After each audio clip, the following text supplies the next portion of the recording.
在冰岛旅行，大部分时间都在路上。没有人烟的地方，看起来总是比实际上更加辽阔。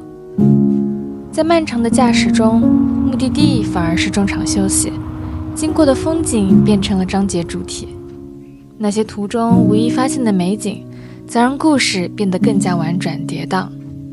路过了一个湖边，属于意外之喜，对面是非常漂亮的冰川和雪山。这里是霍芬镇，我们不小心开进一个死胡同，却在道路尽头看到了这样的风景。突然间，我对之前因为找不到路而着急的自己感到疑惑。明明已经在这样美好的景色面前，为什么总是要急着赶去下一个地方呢？我能看到对面冰川是蓝色的，天蓝色的，不知道镜头里面能不能拍出来。好美啊，天蓝色的冰川，还有漂亮的雪山和湖泊。今天这个云又是这种面积，大面积的就往这边扑过来了，像一层穹顶。但是另外一边就晴朗很多，是蓝色的天。哇，真是优美的画面，在雪山下面遛小狗，小狗也好幸福。我感觉在这儿你天然的就会觉得人生的目的确实不是为了积累财富，因为他们已经有太多财富了。我急着赶去的地方是塞吉斯菲厄泽，它在冰岛的最东边，离霍芬有3个半小时的车程。这样的长途跋涉只是为了拍到一部电影的取景地，现在想想似乎确实有点不值得。离开南岸的灿烂阳光和暖流，沿途景色也变得更加冷峻。正当我昏昏欲睡的时候，突然听见了海浪的声音。然后请看，我觉得这也太夸张了，而且一个人都没有，一个人都没有。迄今为止的人生里，我看过很多次海，但没有一次感到厌烦。在路上，偶尔还会路过一些城镇。当视野习惯了空旷与沉寂，突然闯入带着鲜明人类痕迹的地方，总会让人感到恍惚。我说走过这些山，突然出现这么一个整洁宁静的小镇，特别像一种快感，对不对？好漂亮啊！会有个巨大的滑滑梯，游乐场。我的妈呀，给小孩这么大的游乐场！刚刚经过了很多的大山和峡湾，我们到了一个风景如画的小镇来上厕所。找厕所的时候找到了这样的一个地方，下面还有一个很漂亮的小码头，有云落在了山头上。而这样的地方并不常见，大部分的路途都很难遇到像样的城市或餐厅，所以一路上定期补充食物也成了必须完成的任务。一共有3个半小时的车程，所以去之前我们打算先来超市补充一下物资。啊，找到一串青香蕉，青香蕉很好吃。一共花了42刀是吗？42美元。大家觉得这里的物价怎么样呢？买了4根香蕉，一些薯片、牛奶、2个肉、3个肉，差不多就这些了，没有很多东西。42刀其实还挺贵的。我们今天来的补充物资的超市是冰岛很有名的连锁商店，叫做小猪超市。这个猪是不是有一点猥琐？我是这么觉得的。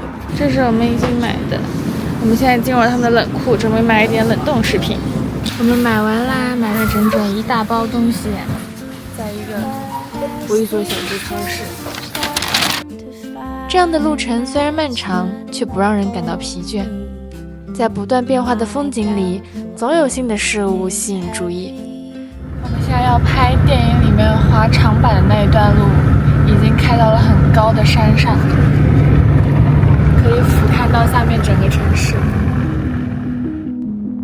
从地图上，我并没有看出这短短的20分钟车程需要翻越一座山。我更没有料到，离终点这么近的地方，是一段纯白到近乎诡异的迷途。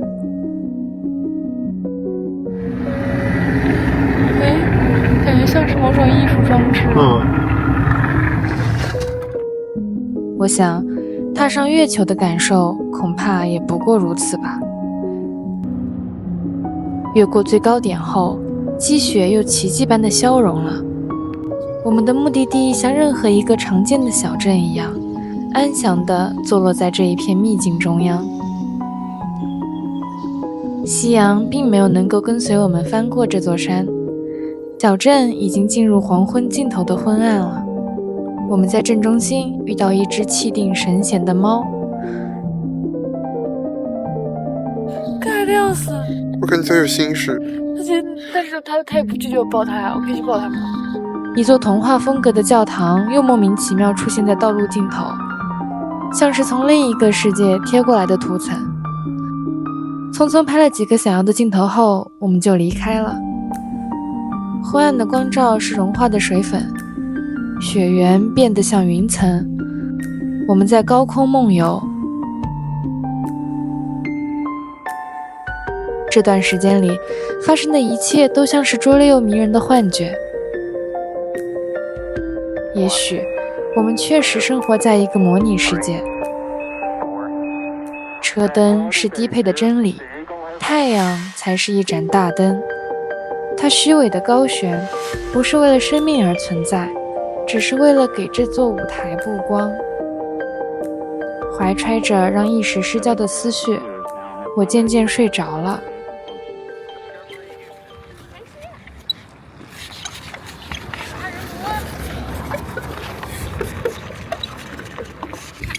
我是雪花杀手。昨天结霜了，车窗上有很多漂亮的雪花。第二天早上，我们决定再去一次。从现在开始，行程已经和计划完全不同了。我不在乎今天是否能多去几个景点，多拍几张照片，我只想看看昨天让我恍惚的地方是不是有一个真实模样。果然，在日光下，空气和线条都变得清澈锐利。我们停在了之前令我们好奇的地方。这里有一个艺术装置，我猜，但是被雪覆盖了很大一部分，显得更加神奇了，像那种游戏里会出现的道具一样，好漂亮。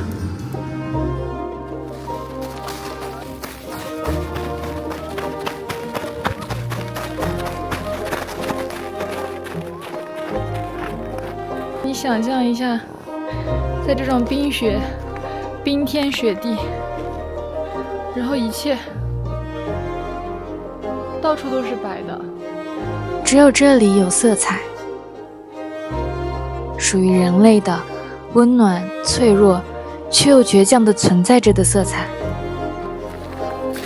这实在太不真实了。我们也许还未参透世界的真相和宇宙的目的，但在寻找答案的路上，总会找到同类留下的小小足迹。就像昨天被暮色遮盖的山谷，今天终于被我们看到了具体的模样。刚刚经历了电池太冷起飞不了之后，我们终于搞定了。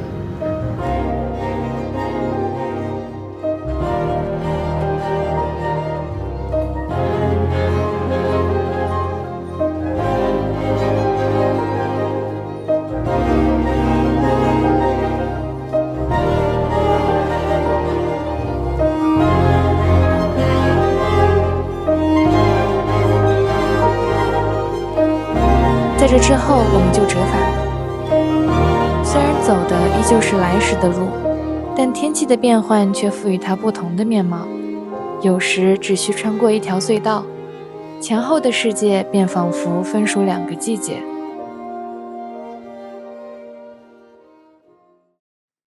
回到霍芬时，正是完美的日落时分。我们现在到了霍芬吃晚饭。这个小镇是冰岛著名的龙虾小镇，他们好像是靠龙虾创造主要的营收的，所以码头停满了小船，应该都是捕龙虾的船。这个迷人的渔港小巷三面环海，有丰富的海鲜资源，背靠瓦特纳冰川，是冰岛南部主要定居点之一。港口旁的这家餐厅提供以当地新鲜食材烹制的美食，尤其以龙虾闻名。然后我们在码头一个非常有名的吃龙虾的餐厅点了这些菜，看起来好美味呀！据说他们的龙虾非常的新鲜呢，让我来尝一下。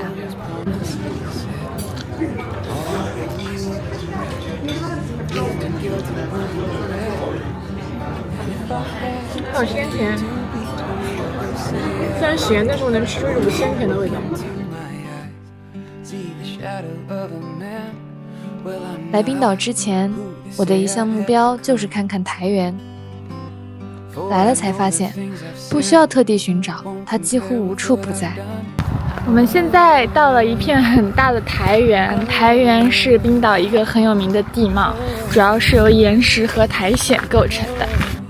这个时节还有积雪，雪和苔藓交错铺展，层层叠叠，像松软的抹茶奶油蛋糕，覆盖了大地的褶皱与起伏。离近了看就是这样的小苔藓，但是呢，这些都是不能破坏的，因为好像一旦破坏，它们需要数十年才能修复，破坏它会被罚很多的款哦。无人机飞上高空，依旧望不见苔原的尽头，我忽然深受感动。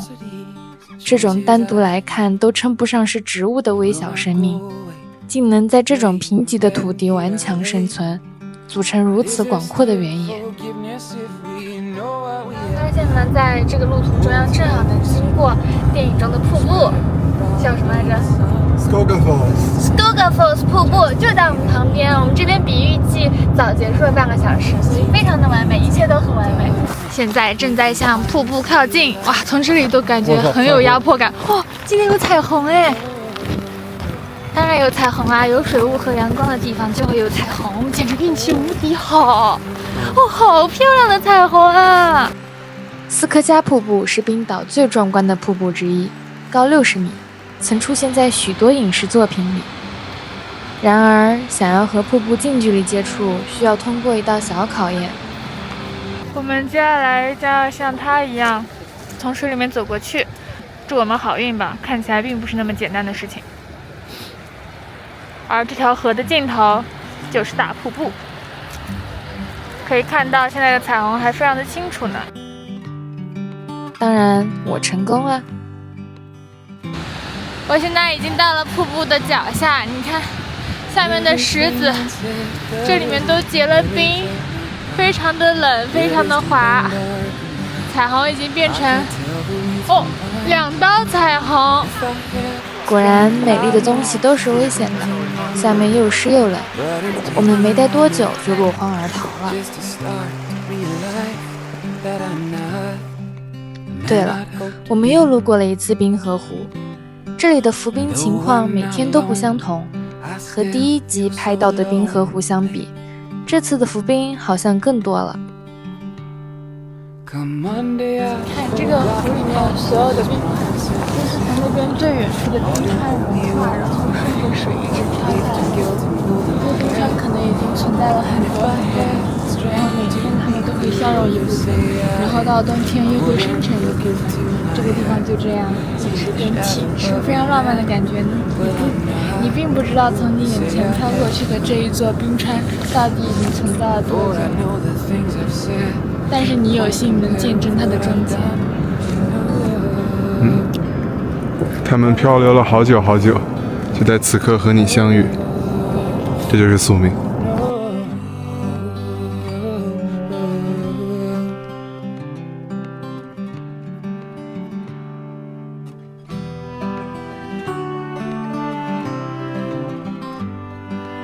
刚遥遥看了一眼钻石沙滩，上面好像基本都没有什么冰块了。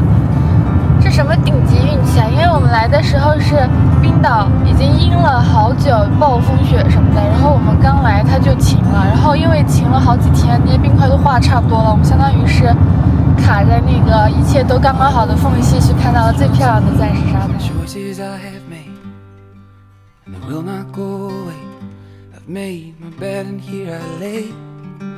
接下来呢，在离冰河湖不远的地方有一个小冰河湖。我们走了一条根本没有人走的路啊，甚至我怀疑这条路是封的。我们现在就是在走在一个非常惊恐刺激的小路上。接下来的是真冰岛，全是冰。救命！没关系，只要不踩刹车，就不会打滑。哇，这离那个冰川好近啊！我在前面那里打车，感觉没有人的地方才是一些精华吧。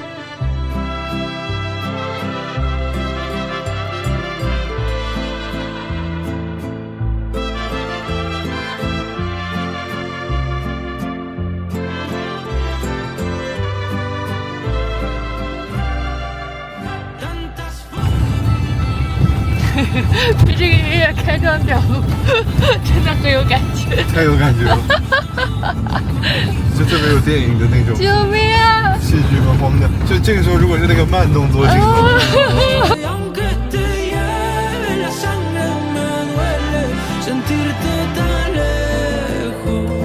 今天我们真的什么都看了，看了台原，又看了冰河湖，摸了小马，开了摩托车，看了黑沙滩。看了雪地，又看了大瀑布，太强了！我们在冰岛的最后一站是斯奈山半岛，接下来我们将一路向西前进，意味着要正式告别南部的晴朗天气。刚走不远，天空就已经开始被阴云笼罩，到达斯奈山后更是愁云惨淡。显著的山体抬升拦截了来自海洋的湿润气流，在这片土地上随意地倾泻雨雾。我们已经到了斯奈山半岛了，本来以为这个帽子不可能用到的，结果还是用到了。现在呢，我们将前往海豹沙滩，这里是许多小海豹的聚集地，但不确定今天到底能不能看到。希望我们好运吧！冻死我了，风好大又好冷。太棒了，我已经看到了好多条正在水下面玩呢，好可爱。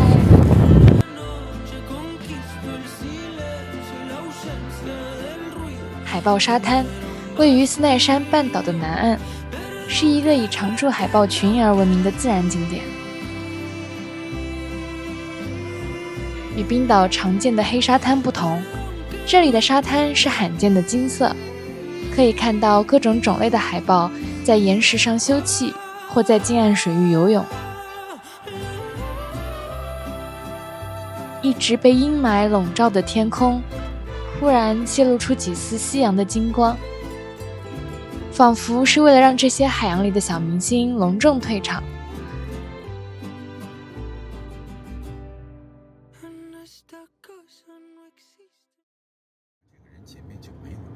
离开路上，我们被一大朵云挡住了去路。我们现在已经走在这片云里了，好像已经走出来了。刚刚车上有水汽，明明现在的海拔是0，但是云好低好低，太神奇了！远处的山是这个样子的。然后在今天日落之前，我们可能还会再去一个比较网红的建筑，是一个黑色的教堂，希望能拍到好看的照片。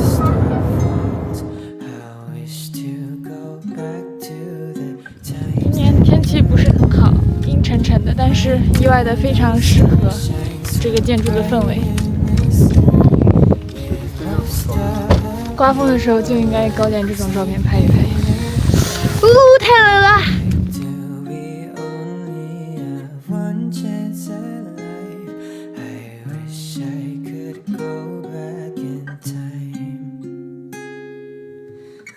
今天终于找到了一个可有做饭的地方。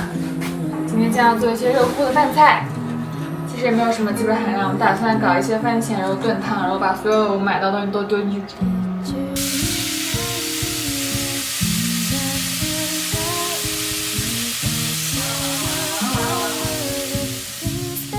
包括昨天从那个民宿里面收到的开心母鸡下的蛋，今天还抱了开心母鸡。今天还抱了开心母鸡，天啊！如果他知道我们把它蛋吃了，会不会就不开心？我是辛苦的厨师，你是谁？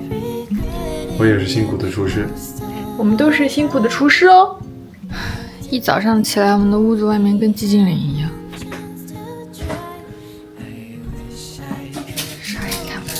王搁浅，这还真死亡搁浅了。远处有太阳，但是我们这里被云遮住了，真搞笑。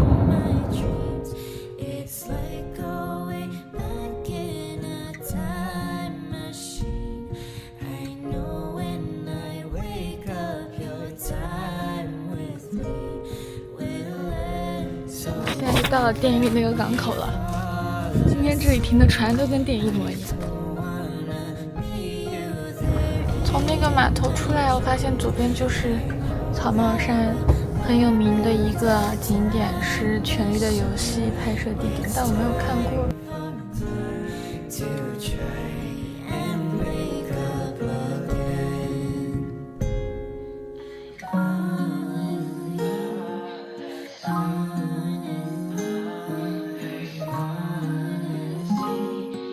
离开斯奈山的路上依旧弥漫雾气，直到夜幕时分，天边的灯火如星光低垂。雷克雅未克到了，我们回到了一切开始的地方。这里有一个开心放学的小朋友。今天是在冰岛的最后一天晚上，我们又回到了有城市的地方，让我们可以顺利的过渡，回到真正的城市。又回到最初的起点。哎呀，这几天发生了一大堆烂事情，跟冰岛无关，但是发生一大堆烂事情。冰岛 has been treating us very nice。很久很久没有体验过了，就是来到一个地方，会恐慌这里的犯罪。我们在那个 Google Map 上面看到一个评论说，有人从那个阳台入侵他们的房间，把他们给抢劫了。在纽约住酒店都没有什么这么心惊胆战过。对。然后我走之前拿那个箱子抵住了那个阳台门把手，希望有用。终于在离开前吃到了香香冰岛饭。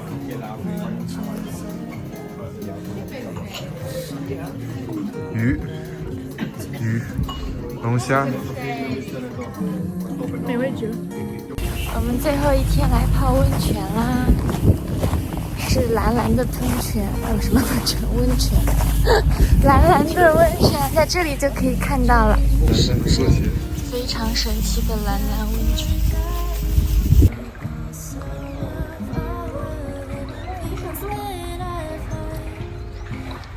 有一个小洞穴，一颗漂亮的头。又是一颗漂亮的头。这个水因为完全看不到下面，所以你在里面用什么样奇怪的姿势走路都没有关系。我现在像一只青蛙，你呢？我是用的是鸭子布，所以我又是鸭子。涂上了送的面膜，我咋感觉涂的不太对劲呢？